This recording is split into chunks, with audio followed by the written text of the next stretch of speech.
Hello guys. हमने wave पे पिछले 3 वीडियो ऑलरेडी रिकॉर्ड कर लिया है। चौथा वीडियो आज हमारा जो है उसमें हम ट्रांसवर्स वेव और लॉन्गिट्यूडनल वेव दोनों का एग्जाम्पल समझेंगे और फिर उसके कैरेक्टरिस्टिक को समझेंगे। ठीक है, तो सबसे पहले ट्रांसवर्स वेव की बात करते हैं। तो ट्रांसवर्स वेव जो है, इसमें आपने पढ़ा था कि जैसे डिस्टरबेंस का डायरेक्शन अगर सीधा जा रहा है तो ट्रांसवर्स वेव में पार्टिकल का जो वाइब्रेशन है वो क्या होता है, परपेंडिकुलर होता है। नहीं देखा था इस चीज को? तो यहां से एक चीज समझ सकते हैं कि जब भी किसी मीडियम में डिस्टरबेंस क्रिएट होता है और यदि वह डिस्टरबेंस ट्रांसवर्स वेव है तो आप देख सकते हैं कि ट्रांसवर्स वेव में जो पार्टिकल है वो रास्ता को फॉलो नहीं कर रहा है। मतलब आप देख सकते हैं डिस्टरबेंस का रास्ता सीधा है तो वो रास्ते को तो फॉलो ही नहीं कर रहा है, रास्ता को छोड़ के चल रहा है, यानी पाथ को छोड़ के चल रहा है ना। तो जब ये पाथ को छोड़ के चल रहा है तो इसका मतलब हम कह सकते हैं कि जो ट्रांसवर्स वेव है उसको मीडियम की आवश्यकता नहीं है चलने के लिए। क्यों मीडियम की आवश्यकता तब होती बच्चा जब ये डिस्टरबेंस के अलोंग विथ प्रोपेगेट करता। डिस्टरबेंस अगर ऐसे प्रोपेगेट कर रहा है और यदि वेव भी आपका सीधा यानी इसी पाथ को फॉलो करते हुए प्रोपेगेट करता तो हम कहते हैं कि इसको रास्ते की जरूरत है। लेकिन अब जैसा कि देख रहे हैं ट्रांसवर्स वेव तो इसको पाथ को ही फॉलो नहीं कर रहा है। यहाँ पे पार्टिकल का वाइब्रेशन जो है वो क्या हो रहा है, डिस्टरबेंस के परपेंडिकुलर हो रहा है।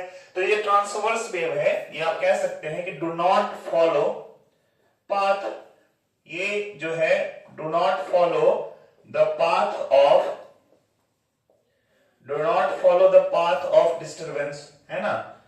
ये डिस्टरबेंस के पाथ को फॉलो नहीं करता है ना, ये पाथ को छोड़ के करता है। इसका मतलब ये हुआ कि ट्रांसवर्स वेव को प्रोपेगेट करने के लिए मीडियम नहीं चाहिए होगा। समझ रहे हो ना। तो जहां पे मीडियम नहीं होगा वहां पर भी ट्रांसवर्स वेव जो है प्रोपेगेट करता है और जहां पे मीडियम है वहां तो करेगा ही, है ना। तो अब बात कर लेते हैं ट्रांसवर्स वेव की। तो आप कह सकते हैं कि it does not require medium to propagate. It doesn't require medium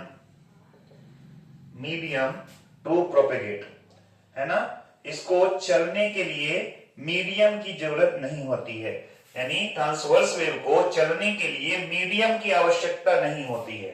ठीक है ना, ये मीडियम के बिना भी चल सकता है। अब बात कर लेते हैं, अब जरा देखिएगा, अगर मैं बात करता हूं लॉन्गिट्यूडनल वेव का तो आपने देखा था लॉन्गिट्यूडनल वेव।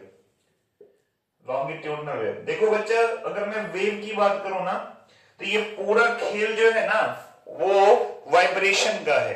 क्योंकि आपने शुरू से ही देखा है, जब से मैं वेव का डेफिनेशन देना स्टार्ट किया हूं तो उसमें पार्टिकल के वाइब्रेशन को हमेशा मैं क्या कर रहा हूं, दिमाग में रख रहा हूं कि यानी पार्टिकल का वाइब्रेशन आपने देखा टाइप्स में भी जो मैंने इसको बांटा है वो ऐसे ही बांटा है कि वाइब्रेशन अगर परपेंडिकुलर हो रहा है ट्रांसवर्स है, वाइब्रेशन अगर हॉरिजॉन्टली हो रहा है डिस्टरबेंस के अलोंग विथ हो रहा है तो वो लॉन्गिट्यूडनल है। तो इसीलिए कभी भी हम जब वेव की बात करेंगे तो उस मीडियम के पार्टिकल का जो है ना वो बहुत ही ज्यादा रोल होता है उसमें।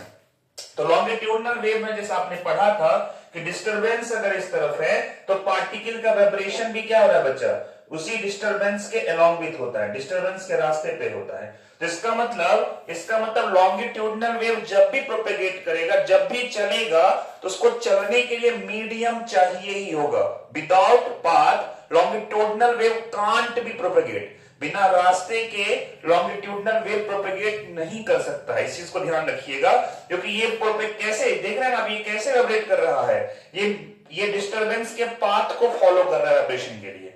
इसीलिए लॉन्गिट्यूडनल वेव को आप कह सकते हैं कि it requires medium to propagate. It requires medium to propagate. ठीक है ना। इसको क्या चाहिए बच्चा, इसको चलने के लिए क्या चाहिए, इसको चलने के लिए मीडियम चाहिए। ठीक, अब ध्यान दीजिएगा, मैं आपको क्या बता रहा हूं, ध्यान देना। अब बहुत जरूरी बात है क्या कि देखो मीडियम जितना सघन होगा, जितना डेंस होगा, लॉन्गिट्यूडनल वेव उतना ज्यादा तेज चलेगा। और मीडियम जितना रेयर होगा, विरल होगा, लॉन्गिट्यूडनल वेव का जो स्पीड होगा वो स्लो हो जाएगा। मेरी बात समझ पा रहे हैं आप? मैं कह रहा हूं कि जैसे मान लीजिए, देखो चलना है तो अगर किसी भी माध्यम का कण एक दूसरे से बहुत ज्यादा कम डिस्टेंस पे है, तो आप देख सकते हैं अगर डिस्टेंस कम है तो क्या हो रहा है बच्चा, अगर थोड़ा सा भी अगर ये मान लो वाइब्रेट करता है तो आसानी से अपने एनर्जी और मोमेंटम को दूसरे पार्टिकल को दे सकता है ना। इसको ज्यादा एनर्जी फिर नहीं चाहिए होता है वाइब्रेट होने के लिए। तो ऐसे केस में क्या होता है, लॉन्गिट्यूडनल वेव ज्यादा स्पीड में चलेगा।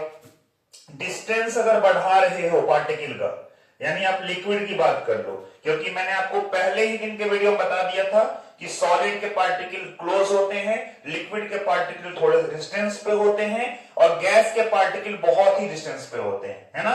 तो आप देख सकते हैं कि जैसे ही मैंने थोड़ा सा, आप देखना पार्टिकल जो है थोड़ा रेयर हुआ, मतलब उनके बीच में गैप हुआ, तो वाइब्रेशन क्या होगा, जब ज्यादा तेज होगा वाइब्रेशन तभी जाकर के दूसरे वाले पार्टिकल को अपना मोमेंटम ट्रांसफर कर पाएगा ये पार्टिकल। तो इसका मतलब यहां पे क्या हो जाएगा, यहां पे आप देख सकते हैं रास्ते के बीच में गैप है, तो इसका मतलब यहां पे स्पीड स्लो हो जाएगा, लॉन्गिट्यूडनल वेव का स्पीड स्लो हो जाएगा। और इसी तरीके से अगर बात करता हूं, गैस की बात करता हूं, तो गैस में पार्टिकल सबसे ज्यादा डिस्टेंस पे होते हैं, they are very apart from them, मतलब इनका डिस्टेंस जो होता है बहुत ज्यादा दूर होता है। इसीलिए गैस में लॉन्गिट्यूडनल वेव का जो आप कह सकते हैं स्पीड होगा वो सबसे कम होगा।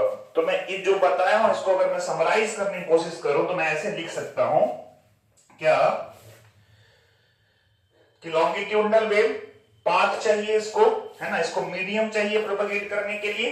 तो मैंने क्या कहा बच्चा, कि यदि कोई लॉन्गिट्यूडनल वेव है ना, अगर कोई वेव लॉन्गिट्यूडनल है तो इसका मतलब ये हुआ कि अगर सॉलिड है तो सॉलिड में क्या होता है बच्चा, इंटरमॉलिक्यूलर पार्टिकल जो होते हैं वो क्या होते हैं, वो क्लोज्ड होते हैं। क्या होते हैं बच्चा, क्लोज्ड होते हैं। तो इसका मतलब यहां पे जो स्पीड ऑफ लॉन्गिट्यूडनल वेव होगा वो क्या हो जाएगा बच्चा, ज्यादा हो जाएगा। स्पीड ऑफ वेव जो होगा वो क्या होगा बच्चा, मोस्ट होगा, यानी सबसे ज्यादा होगा, है ना। अगर बात करते हैं, अगर आपके पास लिक्विड है तो इसका मतलब जो इंटरमॉलिक्यूलर पार्टिकल है, यहाँ पे इंटरमॉलिक्यूलर पार्टिकल ये क्या हो जाएंगे बच्चा, ये मतलब फार रहेंगे, मतलब थोड़े से डिस्टेंस पे रहेंगे। तो अगर थोड़े से डिस्टेंस पे है तो हम कह सकते हैं कि जो स्पीड ऑफ वेव है ना, स्पीड ऑफ लॉन्गिट्यूडनल वेव जो होगा, ये क्या होगा, लेस देन सॉलिड, यानी सॉलिड से क्या होता है बच्चा, सॉलिड से कम होता है। और यदि आपके पास में मीडियम गैस है, अगर आपके पास मीडियम गैस है तो इस केस में क्या हो जाएगा बच्चा, जो इंटरमॉलिक्यूलर पार्टिकल होते हैं, ये क्या होते हैं, वेरी फार, यानी बहुत दूर होते हैं, यानी इंटरमॉलिक्यूलर स्पेस सबसे ज्यादा पाया जाता है। तो ऐसे केस में जो स्पीड ऑफ वेव हो जाएगा, ये सबसे कम होगा, यानी लीस्ट होगा। क्या होगा बच्चा, लीस्ट होगा। समझ गए।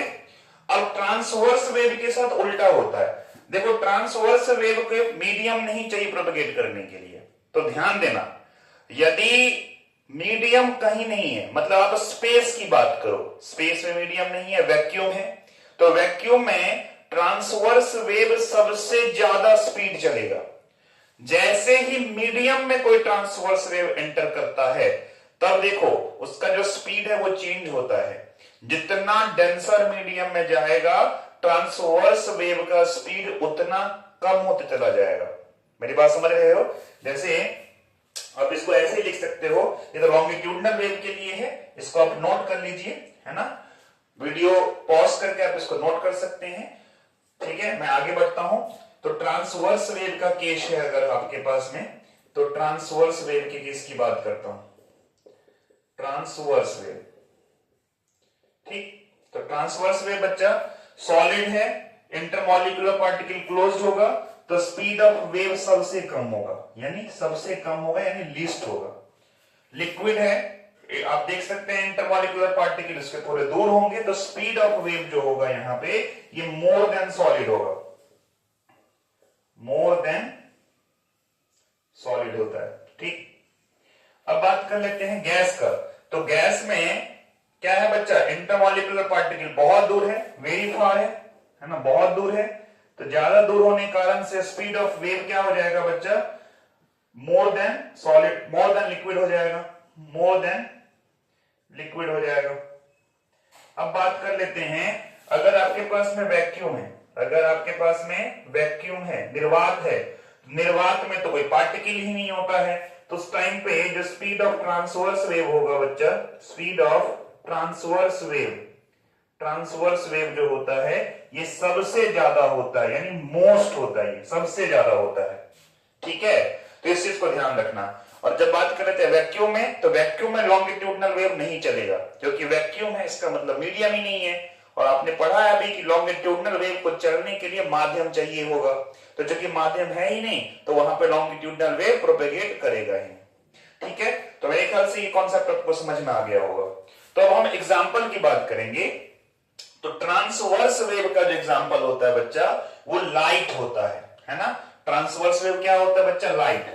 तो light is an example of transverse wave. और वहीं पे अगर हम बात करें तो साउंड जो है बच्चा, ये लॉन्गिट्यूडनल वेव का एग्जाम्पल है। तो यहां पे आप देख सकते हैं, अगर मैं ट्रांसवर्स वेव का एग्जाम्पल दूं, तो उदाहरण दूं, तो इसका एग्जाम्पल जो हो जाएगा, ये हो जाएगा आपका लाइट। क्या हो जाएगा, लाइट। और अगर मैं साउंड वेव, इसका लॉन्गिट्यूडनल वेव का एग्जांपल दूं आपको, लॉन्गिट्यूडनल वेव, लॉन्गिट्यूडनल वेव का अगर एग्जांपल दूं मैं आपको, तो इसका जो एग्जांपल होगा बच्चा, ये हो जाएगा आपका साउंड, साउंड। अब जरा ध्यान देना, अब आप क्या करो बच्चा, कॉन्सेप्ट को लिंक करो। कॉन्सेप्ट को लिंक कैसे करोगे, जरा ध्यान देना। आपने पढ़ा है लाइट की स्पीड सबसे ज्यादा कहां होती है, वैक्यूम में होती है। वैक्यूम में लाइट की स्पीड कितनी होती है बच्चा, अगर मैं speed of light in vacuum बताऊंगा, speed of light, speed of light in vacuum, तो आपको पता है कि ये सबसे ज्यादा होगा, यानी 3 गुणे 10 का पावर 8 मीटर पर सेकेंड होता है ना। 3 गुणे 10 का पावर 8 मीटर पर सेकेंड होता है, सबसे ज्यादा लाइट का स्पीड होता है वैक्यूम में। क्यों बच्चा, क्योंकि ट्रांसवर्स वेव है, ट्रांसवर्स वेव मैंने अभी बताया है कि सबसे ज्यादा तेज किसमें चलेगा, ये वैक्यूम में चलेगा। अब यहीं पे देखो, अगर speed of light in air की बात कर लेते हैं हम, तो थोड़ा सा कम हो जाएगा, 2.79 multiply by 10 to the power 8 metre per second approx होगा, है ना, लगभग हम कह सकते हैं इसको। तो आपने देखा एयर में आया तो कम हुआ ना, वाटर में जाने के बाद और कम हो जाता है ना, और सबसे कम आपका सॉलिड में, सबसे कम सॉलिड में होगा। जबकि हम लॉन्गिट्यूडनल वेव की बात करें तो आप देख सकते हैं साउंड, तो साउंड का स्पीड सबसे कम होता है बच्चा गैस में। गैस में लगभग 332 मीटर पर सेकेंड की स्पीड से साउंड मूव करती है। कहां पे, एयर में। एयर में सबसे, एयर में जो साउंड का स्पीड है वो कितना है, 332 मीटर पर सेकेंड अप्रॉक्स कह सकते हैं। आपको किसी किसी बुक में अलग अलग मिलेगा। अच्छा, अलग अलग डेटा देने का, कहीं पे 342 दिखेगा, कहीं 345 दिखिएगा।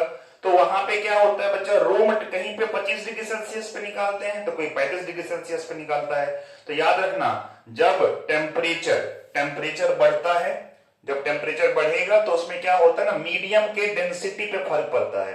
तो मीडियम के डेंसिटी पे फर्क पड़ेगा तो स्पीड पे भी फर्क पड़ेगा। तो अलग अलग किताब में जो डेटा अलग अलग दिया रहता है ये साउंड के स्पीड का एयर में, वो इसलिए दिया रहता है कि वो जो डेटा लेते हैं वो टेम्परेचर के अकॉर्डिंग लेते हैं। समझ में आ गया ना। चलो, तो हम बात कर लेते हैं। तो साउंड का स्पीड आपने एयर में पढ़ा हुआ इतना है।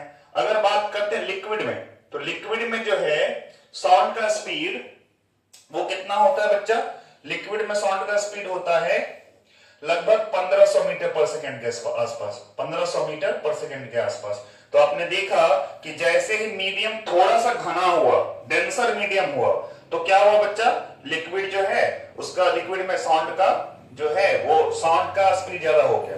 अब एग्जांपल देखा होगा तुमने, अगर मान लो कि कहीं पे आप किराए के मकान में रह रहे हो और 2 मंजिल का मकान है, तो कभी जब तुम नल के पास में जाओगे ना, तो अगर कोई ऊपर बात कर रहा होगा तुम्हें थोड़ा थोड़ा आवाज महसूस होगा, कोई बात कर रहा है, ऐसा आता है, या नीचे ही बात कर रहा होगा। तो क्यों? क्योंकि लिक्विड में साउंड की स्पीड ज्यादा होती है, हमारे कान तक पहुंचता है।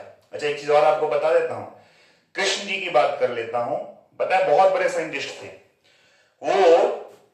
बांसुरी बजाने के लिए जनरली कौन सा जगह प्रेफर करते थे पता है आपको? वो यमुना किनारे जाते थे बजाने के लिए, यमुना किनारे। क्यों? क्योंकि उनको पता था कि जो बांसुरी की आवाज है यानी साउंड है वो सबसे ज्यादा प्रोपेगेट करेगा सॉलिड में, तो सॉलिड मीडियम तो नहीं क्रिएट कर सकते थे वो, तो यमुना नदी चूंकि लिक्विड है तो नदी किनारे बजाते थे ताकि बांसुरी की आवाज नदी के थ्रू प्रोपेगेट होकर के कहां पहुंचेगा, तो गोपी जितने भी थे, राधा वगैरह से कान में पहुंचता था और वो भागी चली आती थी। तो इसलिए वो कॉन्सेप्ट साइंस का यूज करते थे वहां पे, खास करके साउंड का। उनको पता था कि साउंड एक लॉन्गिट्यूडनल वेव है और लॉन्गिट्यूडनल वेव जो है वो लिक्विड में गैस की अपेक्षा ज्यादा तेज चलता है, इसलिए वो प्रेफर करते थे कि यमुना किनारे बांसुरी जाके बजाएं अगर उनको बुलाना होता था गोपियों को, तो या फिर क्या कहते राधा को। खैर आगे चलते हैं। तो सॉलिड में ज्यादा होता है, लगभग 4000 मीटर पर सेकंड के आसपास होता है। तो आप देख सकते हैं लॉन्गिट्यूडनल वेव में स्पीड क्या है बच्चा? स्पीड अगर मीडियम जितना डेंसर होगा स्पीड उतना ज्यादा बढ़ेगा, जबकि हम बात करते हैं ट्रांसवर्स वेव में मीडियम जितना डेंसर होगा क्या हो जाएगा बच्चा? स्पीड उतना कम होते चला जाएगा। तो आप मेरी बात को रिलेट कर पाए? तो आज के लिए इतना ही। इससे आगे जो है मैं आपको कल वीडियो लेके आऊंगा। Thank you.